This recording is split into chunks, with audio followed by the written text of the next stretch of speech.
Hi everyone, welcome back to my channel. So for today's episode, we're going to cover a very important finance topic for month end and year end. So I'm going to break this video into two sessions. So for this one, we're going to focus on month end. Even though year end is similar, but you may have the opening balance run, so that's a different topic. So for month end, what I'm going to cover, number one, I will walk you through the typical process from business perspective. What are the key steps for a month end closing process? And then secondly, I'm going to introduce this workspace functionality from Dynamics. First, let's review the configuration points, and then I'm going to switch to the demo from both the user and the management team view to see the outcome of that workspace. All right, this is going to be a very useful topic. If you're a finance user or a finance consultant, please make sure to check this till the end. Like, comment, subscribe as usual. Thanks for your support. All right, so to start with, what's the process? For a month end, typically from business perspective, there are four main steps. Number one, we want to perform some pre-closing type of preparations and tasks. Basically, that means you want to make sure all the journals are posted. You no longer have on hold journals or in edit mode journals. And also all the allocations to different cost centers are completed. And if you have any adjustments for a specific use case or scenario, you want to make sure that adjustments also have been recorded correctly. And there are some other business type of activities. For example, you want to complete your month end bank account reconciliation, comparing your bank account transactions in Dynamics versus the bank statement you received from the bank. And same thing for the currency revaluation. So if you have any AP, AR, purchasing sales in currency as part of the month end, you also want to make sure the revaluation process has run and you have the correct balance booked. So with that, you kind of completed that pre-closing preparations and you can move on to the second step, which is compare your subledger balance and your general ledger balance to make sure they reconcile. And in Dynamics, that's really a great feature to provide the standard reports to help you facilitate this comparison between subledger and the general ledger. So typically, we're talking about AP, AR, cash and bank, fixed asset, inventory, tax, procurement, production, and GL. So those are kind of the key subledger and GL comparisons. I'm going to give you an example. What do we actually compare? So from AP perspective, let's say I'm a company purchasing items from Costco and also Walmart. So Costco and Walmart are my vendor accounts. So I have a lot of purchase orders created with those two vendors. So when I run the subledger, I'm going to see, okay, Costco total purchase or total invoiced amount is 10,000. Walmart total is 3,000. And this is on my subledger level. So I track from the vendor side, so the vendor code, right? And then I will need to compare the subledger to my GL. So GL side, I'm going to run the trial balance to have my GL account, accounts payable. That's the liability account. So you use that GL account, you run all the trial balances, and you need to compare, okay, within this trial balance, I can match my Walmart vendor transactions or vendor invoices and Costco vendor invoices the exact same amount. So this is just an example based on Walmart and Costco, but typically you will run all the vendor accounts together to compare with your general ledger trial balance for that specific account, accounts payable. And you want to ensure the total balance is zero out. There's no discrepancy between subledger and general ledger. So the same process will also apply to accounts receivable, cash and bank, fixed asset, because those are all subledger transactions. Same for inventory, etc. Right? So this is what you typically compare. And as I said, Dynamics does provide the standard reports, subledger to general ledger report. You can check that from each module, and typically you can find that easily under inquiries and reports. Okay, so this is our second step. You compare everything reconciles, and then you can move on to the third one, which is the reporting side. So now we can consider that the execution part of the closing is done. We just need to run a preliminary month-end financial statements. So that means first run your trial balance and also run your income statement. If you have any consolidations, you need to run that consolidation process and elimination to get the final result. And finally, also generate your balance sheet accounts or cash flow, all that. So those are your financial package reports. Once you run those reports, likely the management team will review. Maybe we can spot some discrepancies or some numbers don't make sense and you want to check back what is the issue, and that leads to some adjustments, maybe further adjustments, right, to correct those issues. So that's why we call it preliminary financial statements. And if any changes needed or adjustment needed, you can just go back to book additional journal entries and rerun those financial report package until you feel comfortable with the financial results. Until then, we can move on to the last step, which is the finalization of month-end process, and then change the period status to on hold. So I'm going to show you in the system what that on hold means. Basically, the purpose of this activity is to say, now this period is closed. I don't want to have any future transactions being posted to that closed period. So that's why you put that period on hold. And in Dynamics, you do have the possibility to define a specific user group. Let's say only accounting manager has the possibility to post future adjustments when needed. All other users from the operation side, they cannot access the posting or change any journal entries. So we can definitely do that with Dynamics. I'm going to show you in a second. All right, so this is about the high level month end process. So similar for year end, but we're going to cover it in a separate episode. Okay, now moving on. What I'm going to show you now from application perspective in Dynamics, we have the functionality called Closing Workspace. I will show you the configuration points and give you a demo. All right, so now I'm going to switch to my Dynamics account. Okay, perfect. So you can see I'm in the USMF, so I'm going to show you the standard by default Dynamics data template for the closing. As a consultant, you may need to prepare or export this template and send it to your client to have their specific tasks and construct their own company-wise closing workspace checklist. All right, so as a starting point, first let me show you the workspace. So it's going to happen under General Ledger. And I'm actually going to collapse out so that way you can see it clearly. You have a section called period close. So basically all your period end closing activities or configurations are stored here. So first thing I will show you is this financial period close configurations. This is kind of the template design. You don't need to change it on every month, maybe slight modifications, but key things like closing rules, resources, we don't expect changes on monthly basis, right? So first, let's start from the bottom. When you configure, actually also make sure to start from the bottom because those are the detailed configuration points. And on top, closing schedule is kind of the consolidated view where you link to the individual items we configure here. So starting point is closing rules. So you can define as many as you need. The standard one provides some key roles like accountant, accounting manager, APAR clerk, collection agent, or treasurer, or if you have any other roles, you can add it with description. So straightforward. Moving on to resource.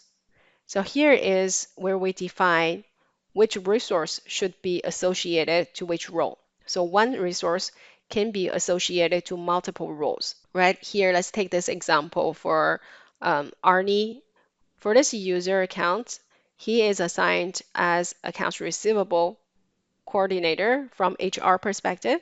So his closing role is going to be AR invoicing clerk, AR payment clerk, and you can check the company. So typically here you can define, okay, if all the companies are sharing a similar or a same closing checklist, I can definitely just define one template for all companies.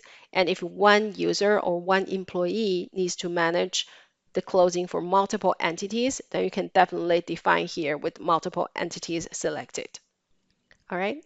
So the other thing on the employee side is you can restrict or define their access.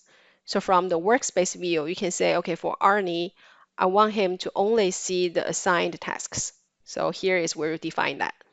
And if you have another employee who is a CEO or executive team who may need to access to all the closing tasks, in that case, you can assign this all tasks and status. So this is flexible.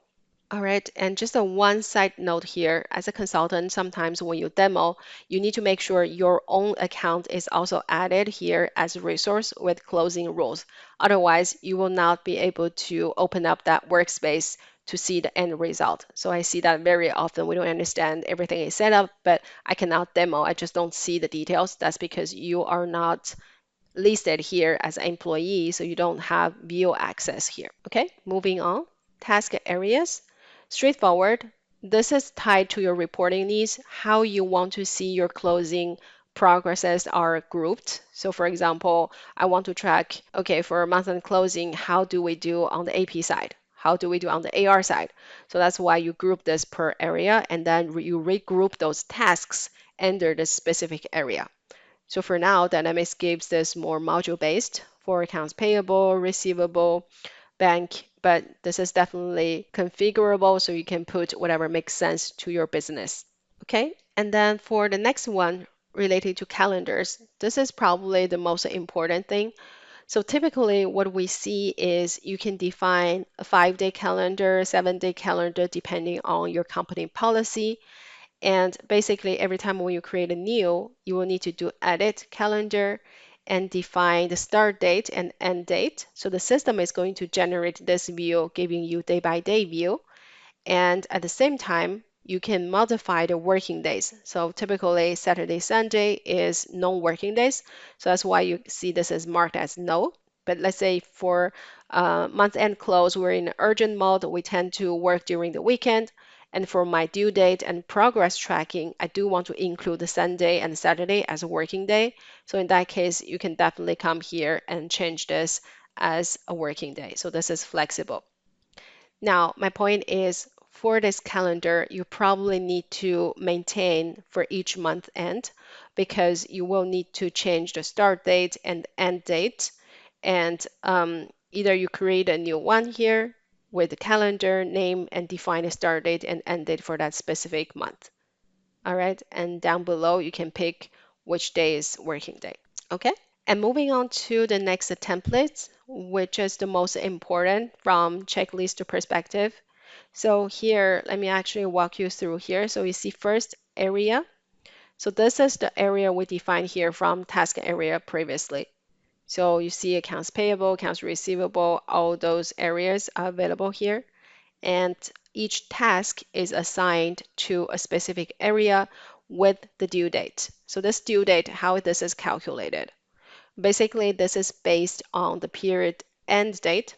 So let's say now if I'm closing July and the system will calculate the end date as July 30th, sorry, July 31st as the last day. And if you put 0, that means this task is scheduled for July the 31st. If you put +1, that means the task needs to happen on the 1st of August. And if you put -1, I do think we have minus here. If some tasks need to happen before the period end, you can put it -1, 2, 3. So that's going to use the end date 7/31 and do the math to get to the new due date. All right, and then you can use the due time for tracking purposes, and progress tracking is going to use the due date and due time. Closing rule, again, as I mentioned, there's dependency. You first need to define this closing rule and also company. So you can see this task is shared across all companies. And typically, if you really want to track separately for each entity, or let's say if one user needs to perform the same task for multiple entities, for visibility, you can also break that down. But typically, you can also share per company level. And next one on the task link, this is super helpful because let's say if I'm a user, I need to invoice customer, but I don't know how to do that or where to do that. Instead of looking into my training manual and go back to find the path to get to that screen, actually you can put the task link here. So when I open this up, you see it's linked to Dynamics modules directly. So that means those are kind of a hyperlink where the user click on the hyperlink that will bring them directly to the screen where they need to execute that task. So this is really powerful. And on top of that, you can also set dependency and attachment. So let me explain the dependency first. So typically, let's say for AP closing, you have the last task is to stop the period or put the period on hold for AP module. And before that, you have some dependency tasks. Before you can close, you need to make sure the subledger, general ledger are reconciled. So in that case, what is happening here is, let's say, take this example, verify customer aging. There is dependency. I need to make sure all the open payment journals and billing period are done before I can run the customer aging report. Otherwise, there's no point, right?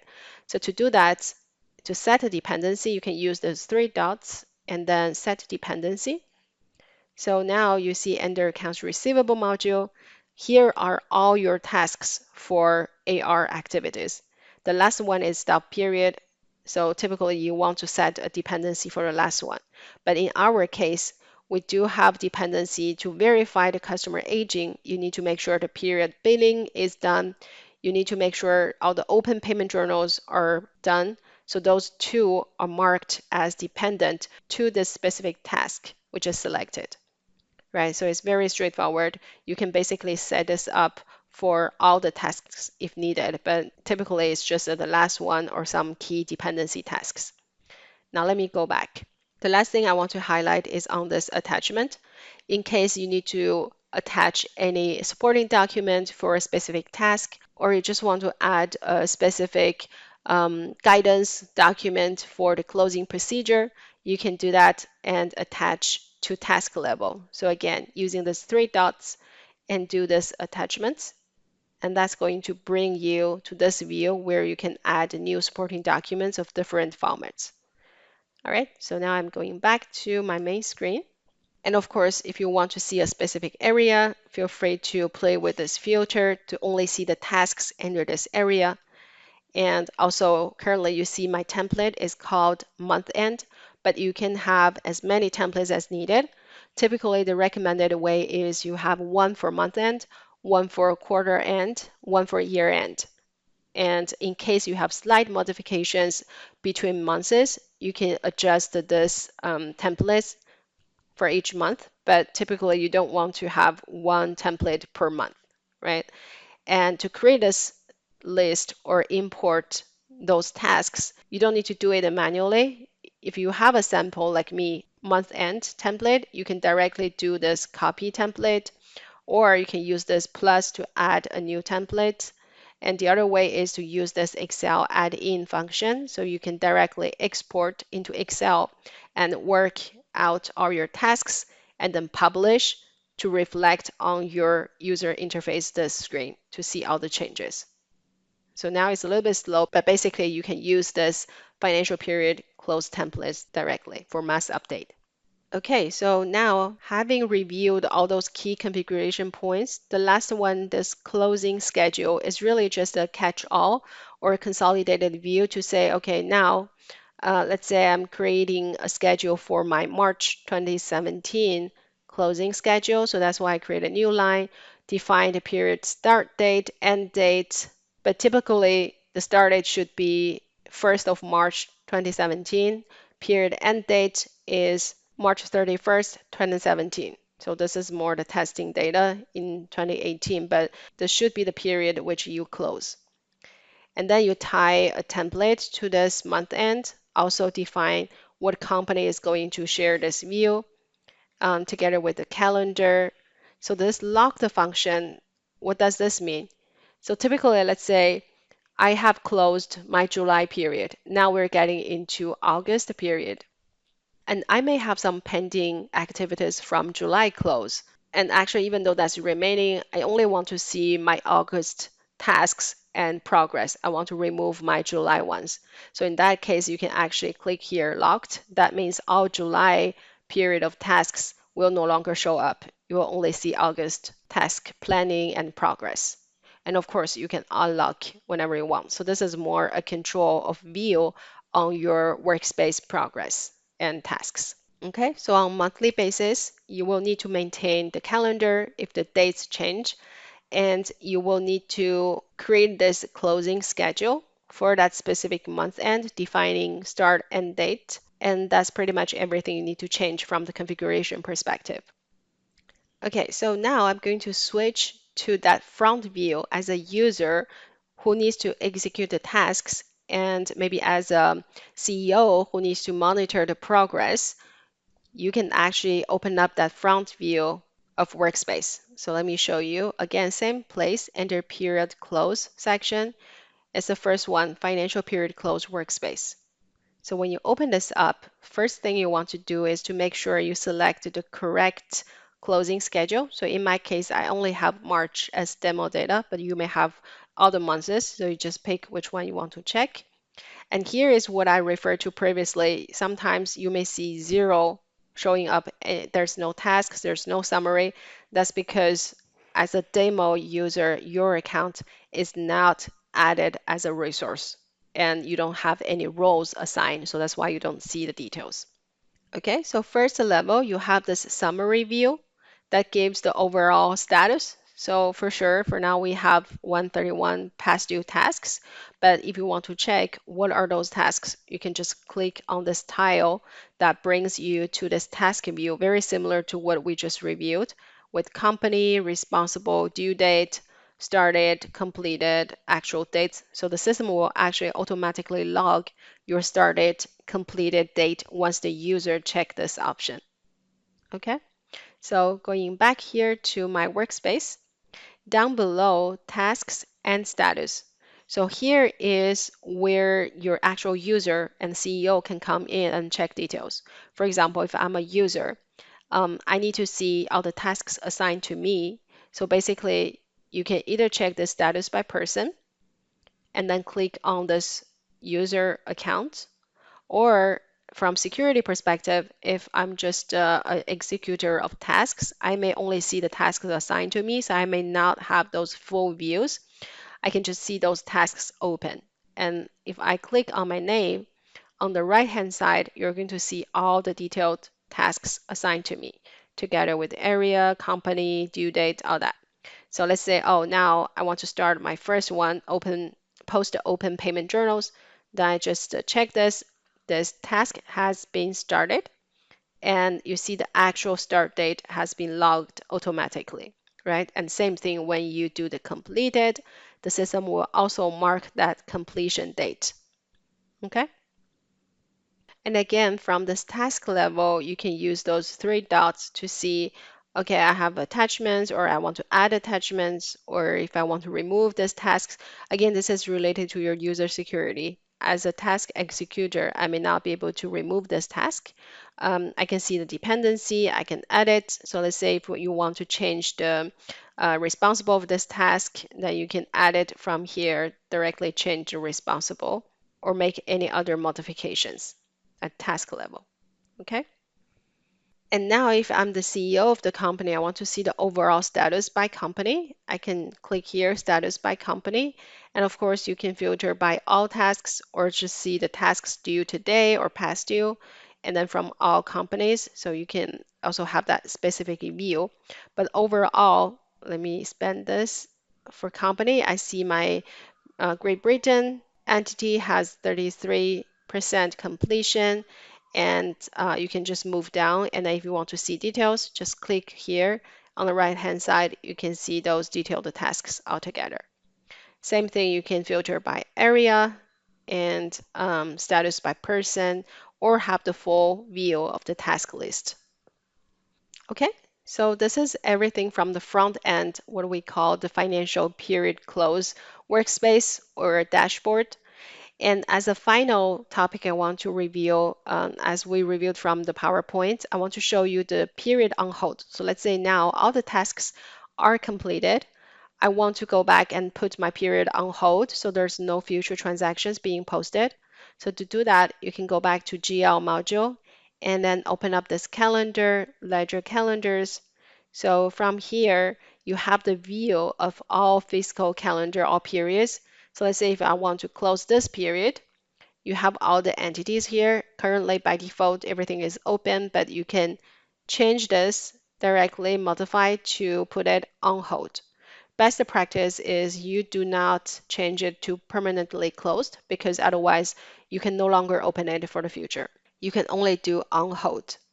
So it serves the same purpose all users, if I put it on hold, all users cannot post the transactions to this legal entity for this period. And on the other hand, let's say if I only want to give access to this ledger module, having the accounting manager have access to post the entries, I can also restrict here from this list. Actually, this is controlled from your user group concept. We can talk about user security in a separate episode, but basically, you first define your user group from system admin, and here you can define, okay, for my test group one, only this group of users I selected, only this group of users will have access to edit the transactions or post journals. All others will have the error message to say, no, this period is on hold. You can no longer make changes. All right, so now I'm going to put it back to all. And we have covered everything related to the month end closing period. So we're going to have a separate video to talk about year end, and let me know if this is helpful. Thanks for watching. I'll see you in the next one.